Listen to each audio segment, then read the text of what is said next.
sa kaasawa, wirti niyang laguta, kay ang iyahang banat, ilabihang sugarula ang iyang kwarta.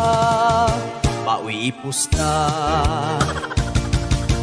iyang gikalagutan, kay di na siya dulgan.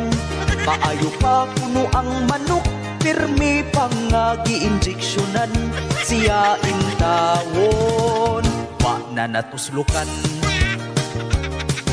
Kung ang iyahang bana mapildi sa sabong, inikuli sa ilaha, siya maoy awayon.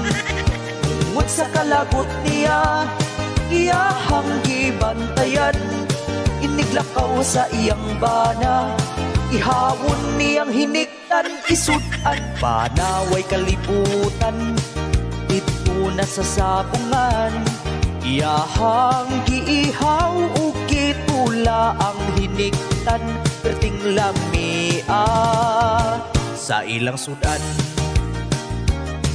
Kung ang iyahang bana mapildi sa sabong, inikuli sa ilaha, siya maoy awayon. Tungod sa kalagot niya, iyahang gibantayan, iniglakaw sa iyang bana, ihawon niyang hiniktan, isudan. Magulit sa iyang bana, bildi duwa na'y kwarta, igutom intawon dito dritso sa kusina, ug ang gisudan manok tinula, lami puno ang sabaw sa tinula, perting busuga iyang bana.